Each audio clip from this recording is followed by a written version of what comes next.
Hi. In this conversation with Mr. Sandeep Sahani, we spoke about a lot of things like compounding, how to manage your relationships effectively, how to make better decisions in your life, and a lot many other things. Now, this conversation is very interesting because we drew a lot of parallels between the financial markets and financial decision making and how they are relevant in our daily life. Because Mr. Sahani, he also has a financial company. He's also an author of an amazing book called Dear Son. So we'll be also attaching the link to buy the book in the description box.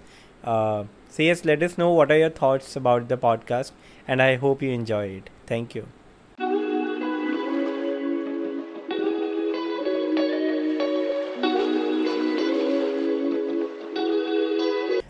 So thank you so much for being on the podcast. I was very impressed by your book, and so while I was reading the book, there were a lot of questions that came to my mind. And this podcast is all about me getting answers to my own questions. But like that, so this is like my pet line that I start my podcast with. But thank you so much for being on the podcast. Thank you so much for your time. So if you can just like formally give a quick introduction to all of us who's listening to the conversation, that would be amazing. Thank you so much for having me on the podcast. Firstly, uh, my name is Sandeep Sani. This is the first book I have written. It's called Dear Son. Actually, the history behind this book is that last year around July or so, my son came up to me and said that my 21st birthday is coming and I want something special for the birthday. So my wife and me, we started chatting and we said, "Okay, what should we give him?" I suppose what he had in mind was something more materialistic, something like a car or a trip or something like that. But then she told me that I write a lot. I write blogs and I write all those kind of things. So she said, "Why don't you write something for him?" Oh, So I said, "Okay, let me try." So that is how it started.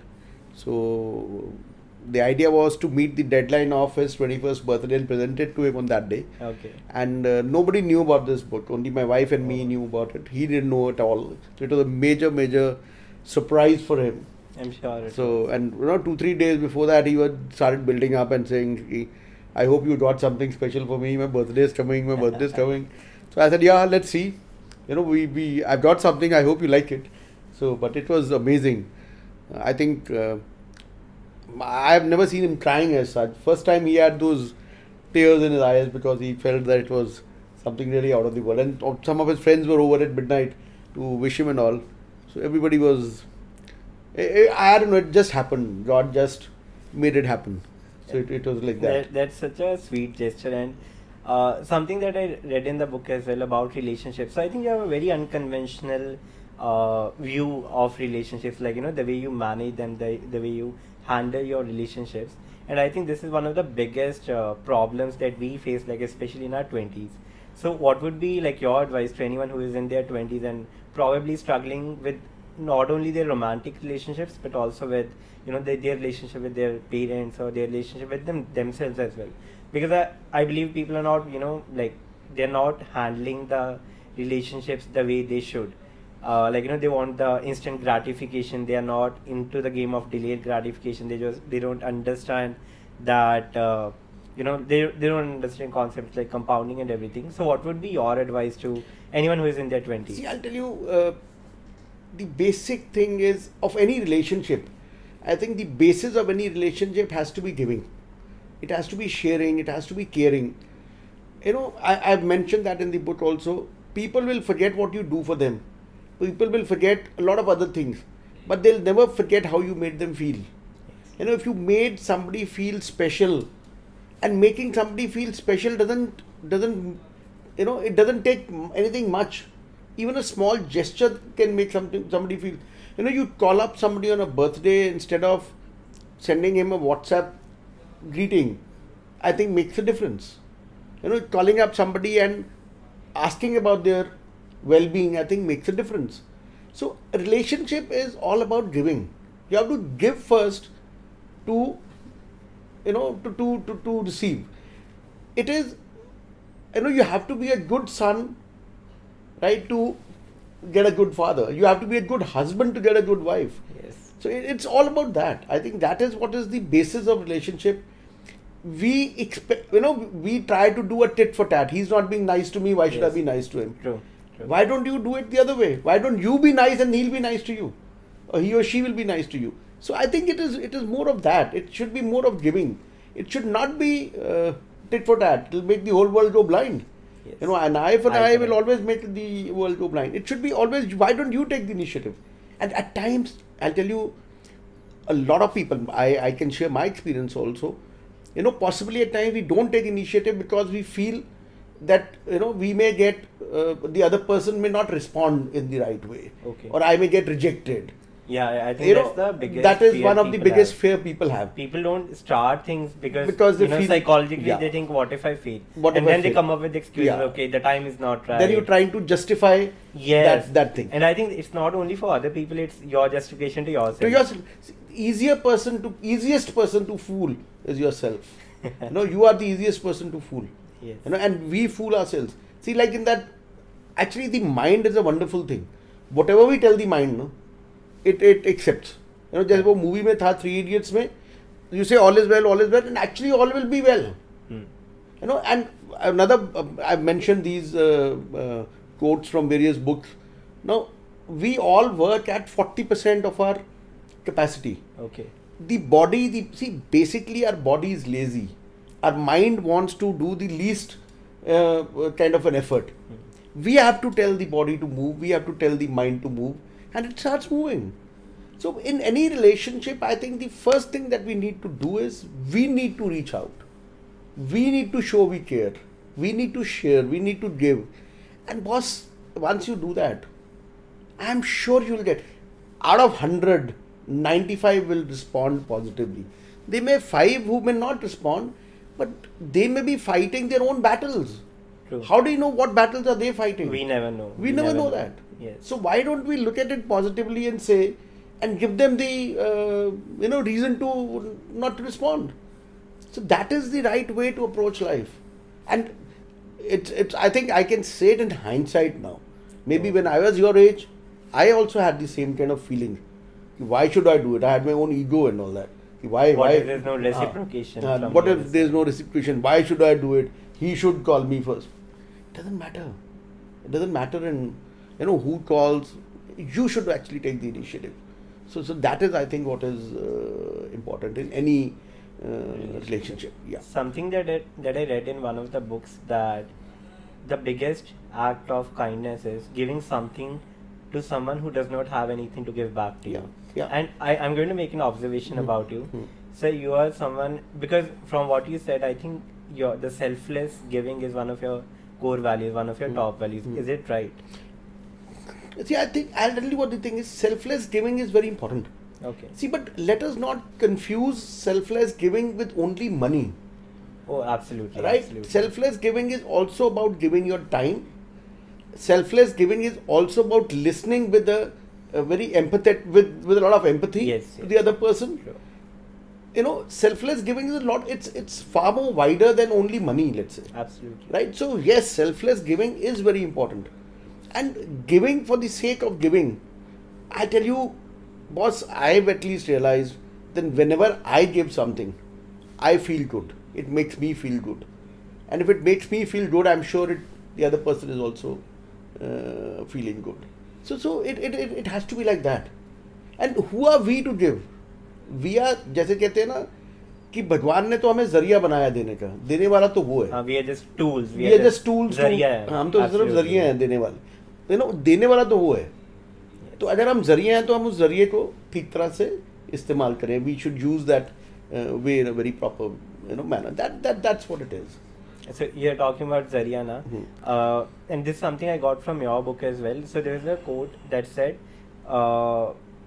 like being rich or wealthy is not the possession of abundance; it is freedom from need. Freedom from need, freedom from wants. Yeah. So isse I can sense that again you have a very unconventional way of seeing wealth. Right. So what is like wealth creation according? And because this is going to sound like very controversial, because you also run a financial advisory company. So what is it like? What are your views about wealth creation? See, one thing what we say is, I've devoted a full chapter to the role of money and to role of wealth. Okay. See, what I'm saying is, yes, wealth is, nobody can ever challenge that wealth is not important. It is very important. Absolutely. But it cannot be the sole purpose. Like it's not a destination. It's not a destination. It's a byproduct. It's a path. You know, I've also mentioned in the chapter about something called the fulfillment curve. Okay. You know, there is this, see, let's say you spend today 100 rupees. I give you 100 rupees to spend today. You'll spend 100 rupees and you will feel very happy and very satisfied. Okay. I give you another 100 to do it, right? Maybe your satisfaction level will be lesser. Yes. See, this fulfillment curve will plateau at a time and then it will start falling. Yes. The more you will spend, the less happier you will feel. So, the fulfillment curve is not something which you can draw scientifically or mathematically. Everybody has to figure it out for himself. So, there will be stages in life when, you know, other things will give you much more happiness, much more contentment than possibly money will. I think it is very evident. Like if you see people who are really rich, in the starting, like people जो कहते हैं नए नए अभी अमीर हुए हैं, so they get a lot of fulfillment, lot of happiness from spending money. But as you said, there's a plateau, and if we see a lot of like people who are really rich, like or the celebrities or athletes or everything, they do things that are like not financially related, and that's what gives them fulfillment. Actually, that is so what it is gives them- very evident. See, the wealth or money is supposed to provide you security. Yes. But if you feel insecure about wealth when you reach that stage, कि मेरा पैसा कोई लेके ना चले जाए, then that wealth is of no use. I've seen so many rich people who have a lot of money, but they're still insecure about wealth. The idea of money is to give you independence. See, you know what is my idea of wealth? It defeats the purpose, I think, when you get insecure about it. Yeah. My idea of wealth is that wealth gives me a choice to do what I want to do. You know, to live life the way I want it to be. Let's say today now for youngsters like you especially, there is this concept called FIRE. Okay. You know, FIRE is called financial independence, retire early. Okay. Right now this is a concept. This is if you go onto Reddit, you'll find this entire group which is advocating FIRE, and a lot of millennials are now wanting to follow FIRE. They want to retire early in their They want lives. to see. Their concept of retirement is not that no work. They are saying that we want to be financially independent at, let's say, 40 or 45 to pursue a passion, Yes. to do what we want to do, or to live life as we want it to be. It is not that you retire from work. Retirement is not only about retirement from work. Retirement is the independence to do what you want to do. It's something that's called second act. Yeah. I had a guest on the podcast a few weeks ago. So she has a company that's called Second Act, and it's all about, you like first 30, 40 years you run behind money, chasing luxuries and everything. But then there's a point, like, the plateau point, when the money does not give as much as fulfillment as it used to. Then you set out to discover your second act, what you really want to do. And I think for me, money, like if I think Ayush also asked me like something about money, and I've always, like, as of now my stance is that if I get more money, it would enable me to create a bigger impact. I want to do things that I'm doing right now. I want to live a similar kind of life. I just want to impact a bigger audience. I just want to cater to more people, so that so that I because I think the biggest fulfillment that you're going to get, it has to come from the sense of purpose. Yeah, it comes from a sense of purpose. Absolutely. What I've also mentioned in my book, it's the Ikigai. Okay, why do what is your sense of, what makes you wake up in the morning and jump from the bed and say, okay, this is what I need to do? That actually is that gives you the best satisfaction. And let me also tell you another thing. It is not the scaling of the peak which will give you the satisfaction. It's the journey that will give you the satisfaction. I'll tell you a very wonderful example. I had mentioned it in my blog also 2 days ago. When Apollo 12 landed on the moon, Apollo 11 was the first one in which Neil Armstrong and Aldrin landed on the moon. Apollo 12, they landed on the moon. So the astronaut, they said that once they had stepped on the moon and they took a walk and all. So they said, is this all about it? So we were, anticipation of a goal. right? And the journey that you go through, that is far more important. Once you reach there, you realize, frankly, for me, it was like a mission to launch the book, and it was always a dream to write a book. Once I have written it, once it's got published, I say, यार बस यही था. तो अब तो मतलब it's like that. So, but I enjoyed writing it. To write these 85,000 words, I must have read something like 50 lakh words. You have to read a lot to write. You have to do a lot of research. You have to do a lot of things. But that is what made, I really enjoyed those 6-7 months of that journey, of that process. And it was really wonderful. So you enjoy the process. Don't only think that once you reach the goal, you'll enjoy it.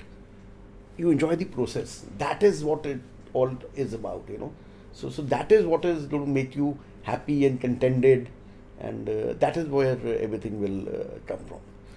This is something. So I have a question. Okay, so something that you said, it's the journey that you enjoy. Mm-hmm. So I know a lot of people who are chasing something, right? They enjoy the journey, but once they reach the destination, they're not very happy. But I think that's not how it should be. You should acknowledge what you have, acknowledge what you achieved, and being very mindful of that, and enjoying after you have gotten it as well. Because I see a lot of people, after they have got it, they are not as happy, they are not as fulfilled as they used to be. But I think that's not a really good state to be in. Actually, what happens is, it all depends. See, if you put too much focus on just that goal and just to achieve that, then yes, possibly what you're saying may happen. But if you focus, and now when I look back in retrospect, I actually enjoyed the journey, enjoyed writing, enjoying putting the chapters together. When my wife and me, and there was my niece, she did a lot of proofreading for me. When we used to share, we used to discuss, and when we used to add on the personal anecdotes and stuff like that, that is what was very interesting and important. And how we used to hide it from Weber, because they were locked down, घर में ही बैठे हैं, तो used to say, क्या कर रहे हो यार? Let's सारा दिन बैठे रहते हो कंप्यूटर पे. तो I said, हाँ तू चल मैं भी करता हूँ. A lot of times we had a fight and I had to actually throw him out of the room. That was like, it was good fun. I think you did an amazing job with hiding it from your son. And something while you were speaking about your Ikigai, so I want to ask you what makes you jump out of bed every day, and have you had the chance to think about your second act? Have you discovered it? What is it like? Just want to understand, how do you navigate through your daily life? See, I'll tell you, like I said, you have to give to receive. In Sahayak Associates, that's my firm, we have a goal. We have a goal, and that is to make 1,000 billionaires. Okay. Right? To create wealth for 1,000, to make 1,000 billionaires. And people like you, we tell them that you must dream big and everything is possible in a lifetime. And actually, you can, how much do you need to build a billion rupees in your lifetime? Let's say today you are 25, 24, 25, and you want to achieve a wealth of $1 billion when you're 60 or 65. Right? 100 crore rupees, if I was to tell you that, okay, I can help you create 100 crore rupees when you're 65. And it doesn't involve much. It just involves starting with an investment of around 25,000-30,000 rupees a month, which a lot of us can achieve. Yes. But the problem arises is to have the conviction on the way, to stay invested and have the discipline. Now, our job is to ensure that.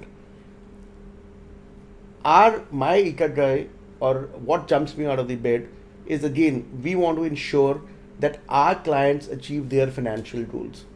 Now, if they achieve their financial goals, my goals will automatically get achieved. If I make you create, let's say, $1 billion of wealth in your lifetime, automatically I'll also be making money in it. Yes.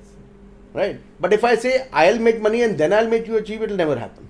But if I make you achieve, I'll automatically. We rise by lifting others. We rise by lifting but others. But now, sir, I have a question on this. So, do you think, because your goal is something that's dependent on others, right? Do you think it's not like, because I think if there's a goal that you have, and if it is if you don't have a control over it, isn't it like dangerous because you're giving your control to someone You will else? never have control over things. You know, there are very few things you'll have control over. That's true. See, we always. Do you think you have the control over the macroeconomics? I don't. Did we have any control over 2 years ago? Could anybody ever say that COVID will happen and the world will come to a standstill? I don't think so. No. Right? Nobody. I don't think we have control over majority of the things. But what do we have control over? We have control over the way we approach our goals, the process that we follow, the discipline that we have, the conviction that we have, and we need to build all these. If I want to build my conviction in the process, I need to build up my knowledge. I need to learn. I need to convey that knowledge and that learning to my client and build his conviction, build his discipline. You know, for us, I'll tell you, so far, one of the most satisfying moments in business has been when a client has come and told us, "Ki, listen, because of you guys, right, I was able to send my son or daughter for an education abroad. या मेरी बेटी की शादी हो गई without any hassles. Yeah. I didn't even realize it. You know, and I just redeemed some mutual funds and the thing was taken care of." Or during the epidemic, a lot of our friends who had invested with us, and they needed immediate liquidity. Everything in the world was closed. This was the only thing which was on, and they got liquidity and it helped them tide over the problem. So that kind of a satisfaction, because why did that happen? Because they were invested in the right asset class, which gave them everything, which gave them returns, which gave them liquidity, which gave them growth. Everything was there. So that is what gives us the satisfaction. See, again I come back to the same thing, boss. If you will get the satisfaction, I'll automatically be rewarded. That will always happen. And but to realize that takes a lifetime.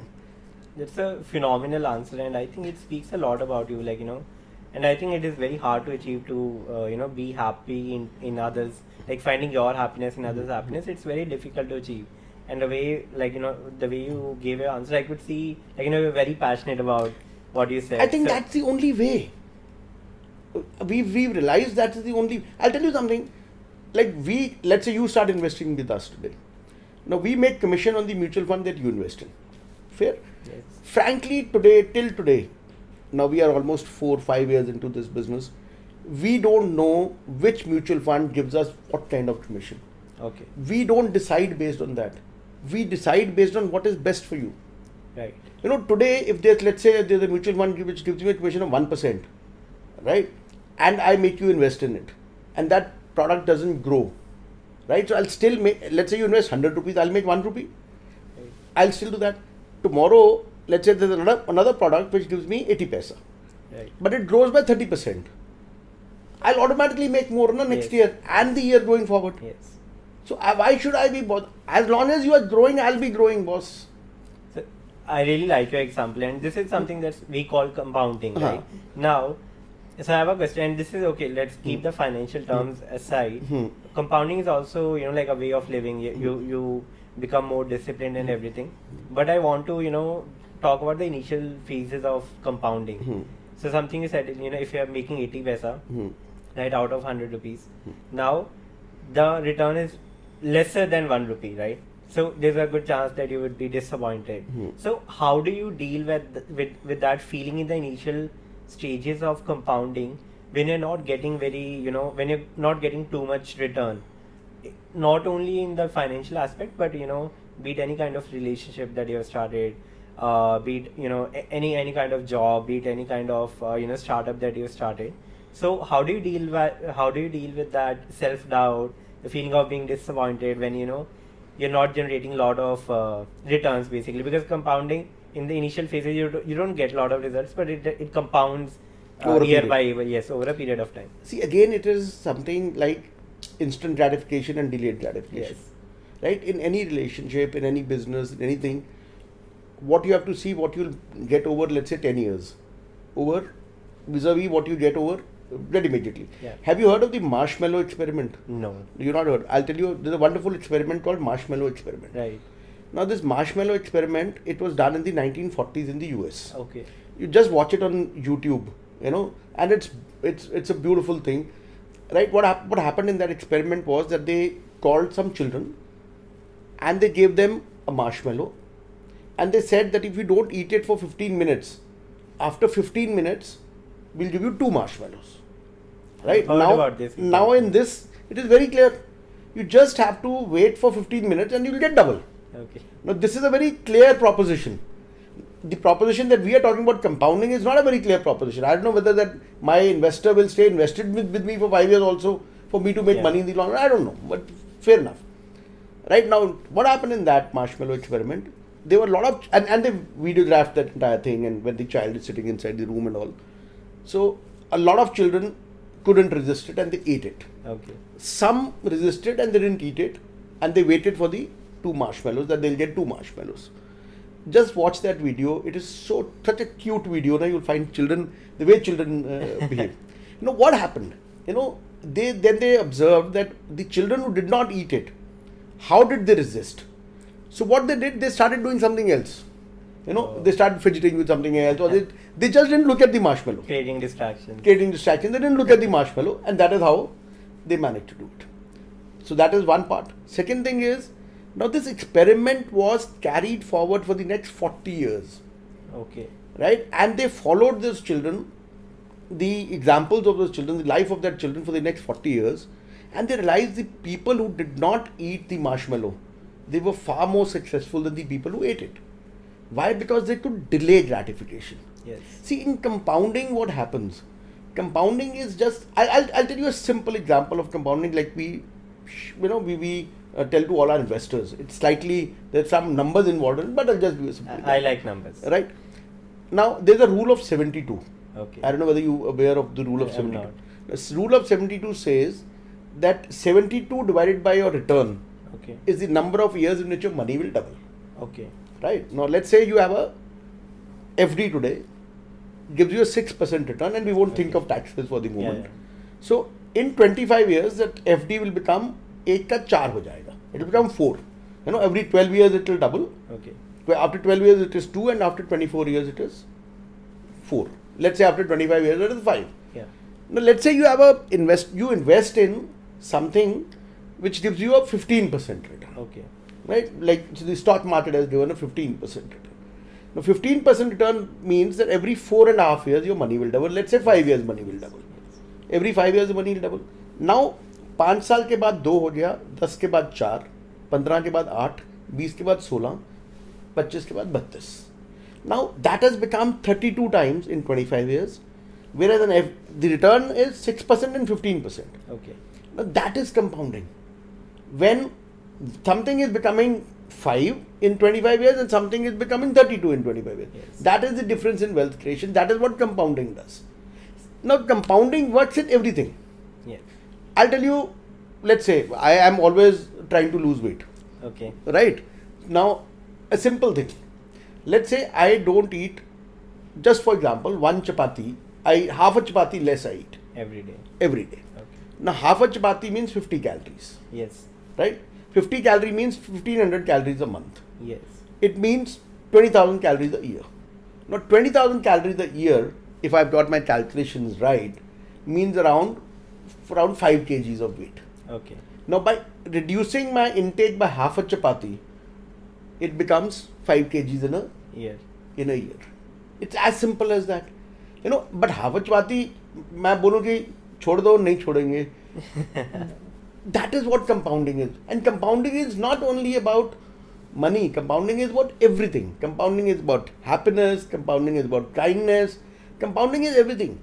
You be happier for 5 more minutes every day, and in the end, you'll always be Happy. happier. You know, so it works everywhere. So compounding is a wonderful concept. It's not a concept; it's a reality. You know, which we don't realize. Way of living. It's a way of living. See, we don't realize it. Why? Because our thinking is always linear. It's never exponential. Yes. Our mind doesn't think exponentially. You know, this COVID, why did this become such a big problem? Because the progression of the virus was exponential. एक दिन एक था तो अगले दिन within after 30 days it was like crazy. Right. You know, I'll give you another example of compounding. Now, what if I tell you, I give you 2 choices, and I tell you, the first choice is I'll give you 1 crore rupees today. Okay. And the second choice is I'll give you 1 rupee today and it will double every 30 days. It will double every day for 31 days. Okay. What will you take? 1 crore. 1 crore. Okay.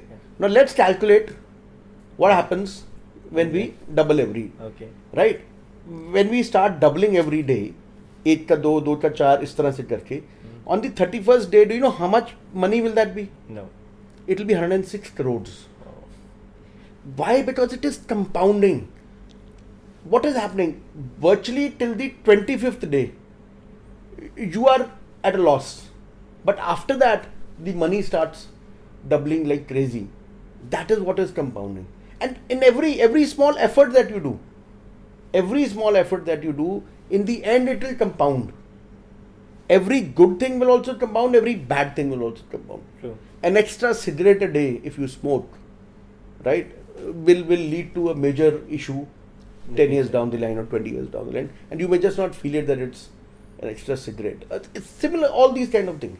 So compounding is something which we don't understand. Basically, nobody understands it. But if you understand it, and if you have the patience and the discipline, it can lead to crazy kind of results. I think it's also like, the way we have been conditioned, the way we have been wired since the childhood. Like, I think our parents give us a lot of instant gratification. Okay, you do this, you'll get a candy. Yeah. Right. So I think we are wired in such a way that we expect reciprocation from immediate the other person. Immediate reciprocation. Yes. Yeah. We that is how earlier, but millions of years, let's say thousands of years ago, when a man was a hunter, right, and he had to hunt every day. So that is how it used to work. But now I think it doesn't work that way. We have evolved in this kind of way, but we need to change the mindset. We need to change. I want to ask, what kind of mindset do you need to, be in the process of compounding? I can think of being persistent, being disciplined, but how would you navigate through your life or through your daily life if you are in, if you know that your efforts would amount to something in the future, but especially in the Indian society, once you start something, you get a lot of criticism from all over even from your own people. What are you doing? Why have you started a business? Why don't you do a job? Go for a government job and everything. So how do you block those kinds of noises and conviction. What kind of? Only thing is conviction. You have to be convinced. You have to have the conviction that what you're doing is right, and it will give the results in the long run. No, as long as you have that conviction, boss, I think it will work out in the end. And how do you build conviction? Conviction is built through learning, through knowledge. That is why in one of the chapters of the book I have said, learn, learn, learn. Just keep on learning. Don't ever think that you have enough knowledge or your learning should come to an end. So that is the only way to do it. And the road is not going to be easy. Right.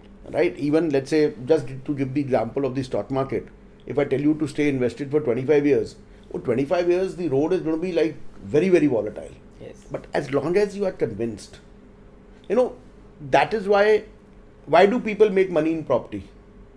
Because they allow it to compound. आज आपने एक property ले ली और आप उसको भूल गए, तो वो 20 साल, 25 साल, 30 साल के बाद आपने बहुत सुना होगा कि you must have heard कि I bought it for 1 lakh and sold for 1 crore. Yeah. And so why did it happen? Why? Because people bought it and forgot about it. They were invested in this. They stayed invested. Yes. And after 25 years automatically gave results. So similarly, if you allow anything to compound, it will give results. Absolutely. So so because my dad's in stock market, I see a lot of people doing intraday, right? They may earn profits for some time, but I think all of them eventually results in the loss, right? See, intraday is not bad per se. See, you have to understand. If I get it, now we're getting off on a tangent, but still for a moment we'll do it. See, it's like doing a business. Okay. Now let's say you're doing a business. Let's forget shares for a moment. Yes. Now you are buying grain and selling grain. Okay. Right? Now stock is also something like that. Yeah, absolutely. But you're doing it full time. Right? You know where to buy from. You know when to buy. You know when to store it and when to sell it. And whom to sell it to. Yes. But जो intraday करते हैं बाकी लोग आपके मेरे जैसे आते हैं, we just come in to make a profit. We think it's an easy money. But it is never easy money like that. if you do a full-time thing with proper knowledge, with proper strategy, with proper hedging, let us say, you cannot lose money. But the problem is we are not willing to do all that. Right. Because you have made money, even Ayush wants to make the same money, but the kind of effort that you put into it, people don't see that. People don't see that. But he is doing it full time. So he'll possibly never lose money. But anybody who will come in for a very, very short while, they'll obviously lose money. It's a very interesting thing because आजकल a lot of people are very interested in cryptocurrency, right? And now, so I was talking to one of my friends. He's doing his MBA right now, and we are talking about what's the future of cryptocurrency and everything. Because I don't have I don't understand it fully, so I have not invested as of now. And it's my a mantra. I don't invest into something if I don't know much about it. If I don't understand the minimum. Yeah, right? So I'm still into stock markets and everything, but then we are talking about he invested some money and then there's right now there's a market correction or there's a dip in it. So we are talking about should he withdraw his money or should he still continue? So I'm just thinking that even this happens with stock market as well. So if you're saying this picture, there may be the price would go up or down, even if it's going down, so the person would just see this picture that okay, the price has fallen, I should withdraw. But if you see this picture, if you start from this, I'm sure over the years almost all the share prices, they have increased. And I think this applies to people's life as well. If you see a short picture, if let's say something bad happens to me, then I'll make everything about it. Okay, why is it happening to me? My life is not good. That is a confirmation bias. That's a confirmation. You want to you're getting data to confirm your thing. I know, it's a very well-known bias, and it's called confirmation bias, which we quote very often during investing. See, I'll tell you again. You pull up all the data to confirm your own bias, right? See, I'll tell you what happens. Now, you always have to ask yourself before you do anything, why am I doing it? Okay, let's say Bitcoin. I'm not going into the merits or demerits of Bitcoin. Whether it's a good asset class or not, whether it deserves the attention it is getting or not, all those kind, I'm not going into that. Right. And whether it you can make money investing into all that or not, that's a different thing. I am saying if I invest in Bitcoin or in any asset class, I'll say why am I investing in this? Anything that's driven by the market forces. Let's talk. Why am I investing? Okay. Now I buy a stock. I say okay, fine. I will sell this stock once it reaches this price level. Okay. Right. I will sell this stock if it falls to this price. Stop loss लगा दिया. Stop loss लगा दिया. ऊपर मैंने बोला कि मैंने इतने पे किया. अब चाहे वो एक दिन में आए, चाहे वो 10 दिन में आए, चाहे वो 100 दिन में आए. Okay. Or I say कि at this valuation I'll sell it. I will, irrespective of the price. Let's say the price earning ratio reaches 50. Just for example. Yeah. Today it is 20. If it reaches 50, I'll sell it. Right? I have an objective. Now, similarly in Bitcoin, if I have an objective, okay, I'll buy at this and sell at that, then I'll follow that. And see again, when what we tell all our clients, you have to follow a proper asset allocation strategy. You have to diversify, right? Now, a Bitcoin is it's a different ball game. I may use my play money to invest in it. Play money is not more than 5 to 10% of your total corpus or portfolio. So whether you make a loss or profit, it won't finally affect the major part of your portfolio. Because it's a very small percentage of your but if you invest, the entire 100 rupees in it, boss, you had it. Right? So that is we come back to the same thing. Always ask yourself why. Why you're doing this action? Why you're getting into this? As long as you are clear about that and have your exit strategy right. Okay. I don't think you'll ever have a problem. But most people have this issue. See, what are the two biggest emotions? One is fear and second is greed. Okay. Right? Now, fear is not only you being afraid of something. Fear is also FOMO. The fear of missing out. Yes. That is a very big thing. You made money, I usually say, मैंने नहीं पैसे बनाए, मैं भी डाल देता हूँ. Right? And second is greed. Now, when I started investing in this, I was very clear it will reach 100, I'll be out. Okay. But once it reaches 100, नहीं यार अभी तो 200 होगा. So that is greed, no? So if you are defeating the basic why, then you have to only yourself to blame. And this is in everything. Whether it is relationships, whether it is friendship, whether it is anything that you want, and your life goal, same thing. So you say it's important to like have a why for tangible goal as well. Tangible goal, have a why, and the how will fall into place. Once you have a clear why, the how will automatically come. Yeah. So when you were talking about, so when I asked you about how do we block the external noise, and and you answered conviction. So this is a philosophy I've been following since almost a year, which is called Stoicism.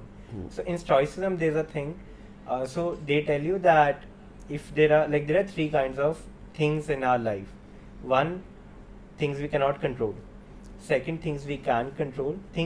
Third is like things we can partially control, right? Now Stoicism says things you cannot control, forget them, because you don't have a control.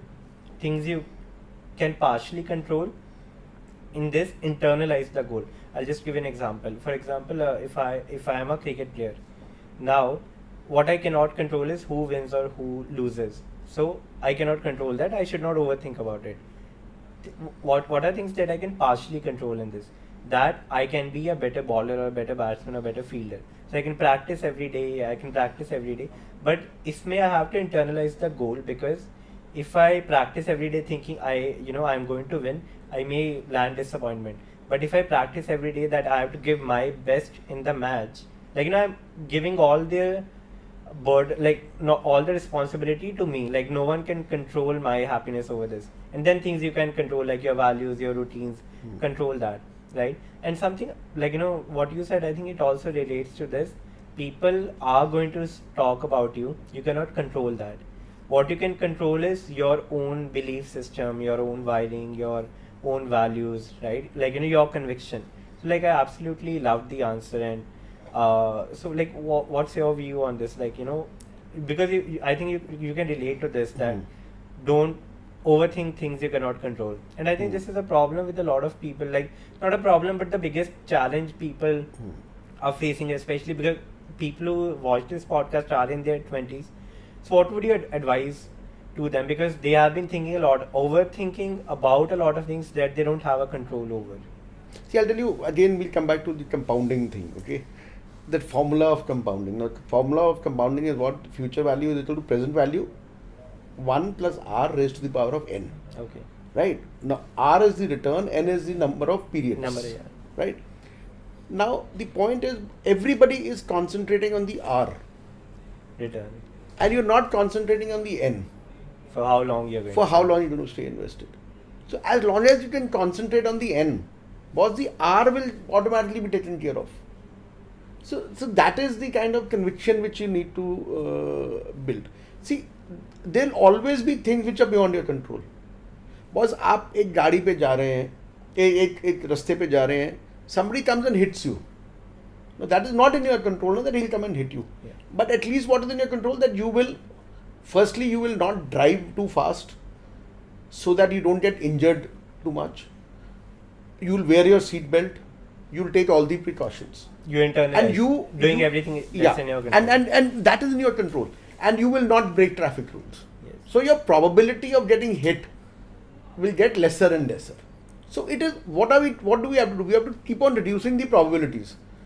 And we have to make them. I love this. I'll tell you why.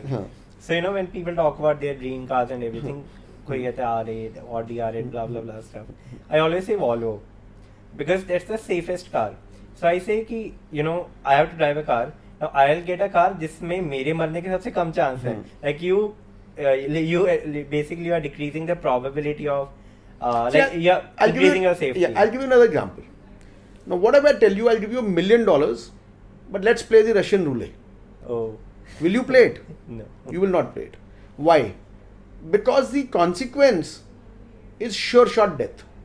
See, when the consequence is such an extreme thing, you'll never play with it. Right? So it's the same thing. And the probability is what? Probability is 1/6 only, no? Yes. That you will be shot to death. That you will be shot. Yes. But still you're not willing to take it. Why? Because the consequence is too high. So it is always the probability into the consequence. And that will decide, no? So you see, again I'm saying you break it down. Anything you break it down into numbers, into whys, into those kind of things, and you'll always have the answer. That is how you build up your conviction. So that is what you need to do. You have to keep on reducing the probability of failure. You can't increase the probability of success. You have to reduce the probability of failure, which we again come back to. You always have to reject the, life is a process of rejection. It is not a process of selection. You have to reject the wrong thing. You have to decide, okay, this is not, like for example, let's say you are a young man, you're going on to setting out your career. Now let us say, how do you decide what career do you want to go to? Right? First thing, you don't want to do smuggling. Okay. You don't want to join the mafia. I don't. You don't want to do, let's start rejecting. Yes. Right? So that is how you will come to your selection. I'll tell you, we are in the business of investing. Now, if I have to select a stock, what do? I say I filter. There are 6,000 companies which are listed on the BSE. I start filtering. I say I don't want a company which has a debt equity of more than 0.25. Okay. Right? So I come down to 1,000 companies. I say I don't want a company which has a ROC of less than 15. Okay. Right? I come down to 500. I say I don't want a company, which has, let's say, a Altman Z score of less than 3.5. Okay. I come down to 100. Right? I say I don't want a company which has a PEG less than 1. More than 1. Right? So I come down to 50. Now from 6,000 I've reduced it to 50. Now I can decide what I want.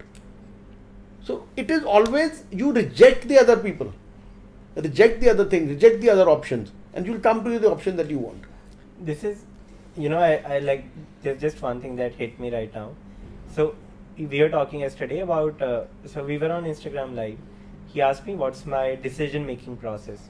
I said, so I have like 3 top values: compassion, inclusivity, and then third is like transparency, like majorly transparency, and now the fourth one is data privacy.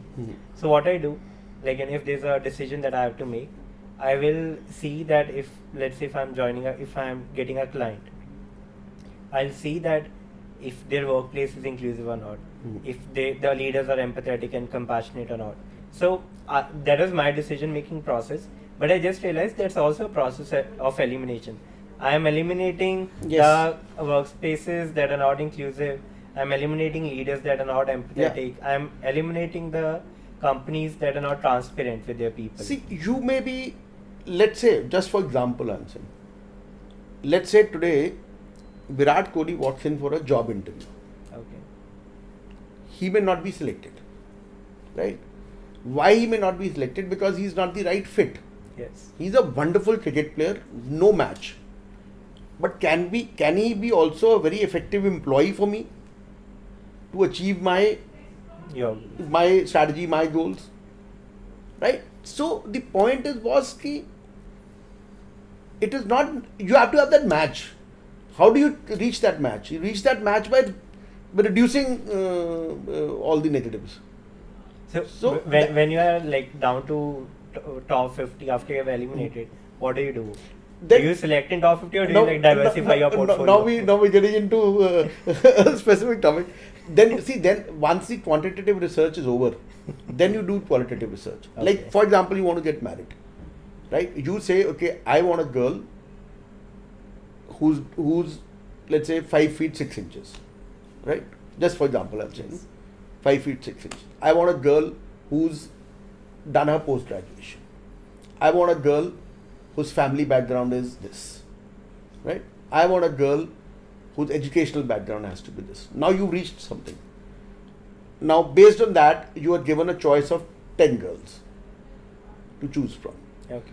Then you'll start a subjective thing. No? Then you'll say, okay, how is that girl in terms of, her values, her behavior, her outlook to life. Does she share the same vision as you or not? That is the subjective part. You first come to the quantitative thing, then you come to the qualitative thing. That is how stocks are also selected. Once we've come to that 40 or 50 or 20 stocks, then we start a qualitative research. We talk to the management, we talk to the associates, let's say the suppliers and the customers. We look at their business model. We start doing that. But I will not start with studying business model of 5,000 companies. No? I'll study business model only of those 20 companies. Why? Because I've rejected all the others. So you reject the others. It's very astonishing that, the thing or the concepts of the financial markets are so much relevant in our It is daily life. See, basic principles of life are always the same. Yes. And something like, life is again very simple, but is we very have simple. been wired that way to make it more complicated. We make it more complicated. Everything is very simple. What happens? The problem is, I decide I want to invest in ITC, and I start looking for reasons to invest in ITC. Confirmation bias. Confirmation bias. Similarly, I decide I want to marry that girl, and I start looking for reasons to convince my family, my friends, everybody that why should I marry that girl. That is what it is. Absolutely, I think so. This is something I study as well, like unconscious biases and everything. Like not getting into that. I have last one. Then you must read a book called The Art of Thinking Clearly. Oh, wonderful book. It tell you it's some, I think, 50 or 60 chapters of 2-3 pages each. Okay. And it tells you about all the biases. The Art of Thinking Clearly. Art of Thinking Clearly. I should read. You must read that. So I have last 1-2 questions, and again this was a confusion that I had. So you say in your book about you say you should say no more often, and I read this that when you say no, you get credit in your time bank basically, and if you it is not only credit in time bank. See, it is again the principle of rejecting what you don't want. So, when I say no, I don't mean that you come to me for help and I say no to you. It is not only that. It's not only that. It can also mean that, but it's not only that. No is you come to me with 10 project ideas. I reject 9 of them. Okay. I'll tell you a simple thing. I am the president of Chandigarh Club. Okay. Now a lot of people come to me for favors. Oh. Right? Various kinds, small favors. It's not some big favors. It's small favors. Now what I need to understand is whether by doing that favor to them, am I being fair to the organization? If I'm not being fair to the organization, I should say no. And let me tell you, saying no is the most difficult thing. The easiest thing is to say yes. Right? And saying no with conviction and with empathy, by showing care about that person, is very difficult. It's like when you fly on the plane. So what does that air hostess tell you? She tells you, boss, in case of a problem, first wear your life jacket. Yes. And then help the other person. Then help the other person. First, be very clear about one thing. Just understand that saying yes to others shouldn't mean saying no to yourself. Oh. Right? So you have to say yes to yourself first. You can love others only if you're loving yourself. See, boss, it is, again, everything is limited.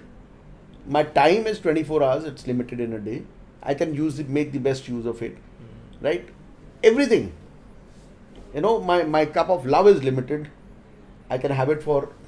That's a very good analogy. I use it as well. We have a cup. So whatever you fill it by, you'll give it out. Yes. So that is the thing. So no is just trying to be fair to everything and prioritizing the things.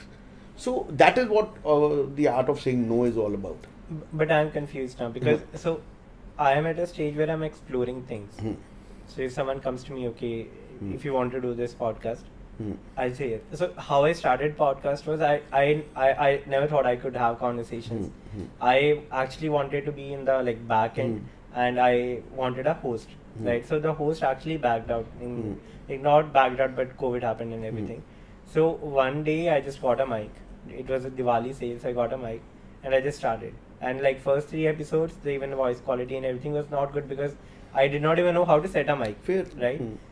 Now, after it made me realize that I should say yes more often. Then another podcast happened. I said yes. All the opportunities that obviously making sure that I can deliver what I'm saying. Recently, with one of my podcast guests, I started designing a conference for LGBTQ inclusion in workplaces. I said yes, although I don't know a lot about it, but I said because I just want to explore. So I'm in kind of dilemma, should I say yes more often or should I say no more often? See, it is, again, you have to ask yourself why. Does it fit in with your values? I think it always boils down to these things. These basic questions. Yes. Does it fit in with your values? Does it fit in with your goal? Right? And don't see, we've all been brought up and with the thing that if you miss an opportunity, life is over. Boss, it's never going to be over here. Give serendipity also a chance, no? Beautiful. Let destiny also to play a role in it, and I believe in destiny. See, and how you will learn the art of saying no again is through conviction, through building conviction, which is through what? Through learning, and which is through clarity of your goal. Once you are clear about your goal, I'll always be clear. Okay, what do I want to say yes to and what I want to say no to. This is a beautiful conversation. I just last question for you, and I asked this to all the authors. While you were writing the book, what was your biggest learning? As in, what did you learn about yourself while writing the book? The biggest learning that I had was that I have a lot to learn. Oh wow! That was the biggest learning. Boss, knowledge is unlimited, and I have a lot to learn. So when we after the episode is shot, we create small clips out of it for people because people are not very accustomed to watch a 40-45 minutes in one stretch. So we talk about, okay, what should we put in, what should we not. Now whatever you said, your biggest learning was that you have a lot to learn. This is, I am sure, going into that trailer part. Okay. This is a beautiful thing, and thank you so much, sir, for the conversation. Oh, it was wonderful chatting with you. It is always a pleasure chatting to youngsters and to people like you. And I tell you, I've written in the book also, I think, I'll feel that even if one person who's read the book goes on to become a successful human, right? I'll feel my objective of writing the book is fulfilled. What's your definition of successful? I've written in that, son, my definition of successful human is if you are a wonderful son, a loving father, a beloved husband, an empathetic boss, and these kind of qualities. If you are all this, successful already, money and titles will come. They are also important, but they'll automatically come once you are, all your values are in place. If you are kind, if you are nice to people. I'd rather have people saying that your son is a very nice human than saying your son owns $1 million. Yes. So that is what is, I think, success, and that is what matters, I feel, at the end. So that is what it is. So lastly, if you can also tell people, why should they read your book and where they can buy it. Okay. That's the last thing. See, I tell you, I've divided the book into 21 chapters. It's various chapters like the art of saying no, how to handle failures. Now, failures is again something which is very important. Everybody goes through it. It's various chapters. So the whole point of writing this book was that my son should be able to go back to, whenever he faces challenges in his life, he should be able to go back to the book and get an insight. So and I divided into those chapters. Like, let's say if he has a failure, and I'm sure he will, everybody has. So you should go back to the chapter about failure and read about it and get some, insight and, then move on. So that is the whole purpose of writing this book. This book is available on, for the moment it's available on Amazon, on Flipkart, on Kindle. We'll attach the link in the description as well. And physically the books will be available on the bookshops once the lockdown gets over. Right. So thank you so much for the conversation. Pleasure.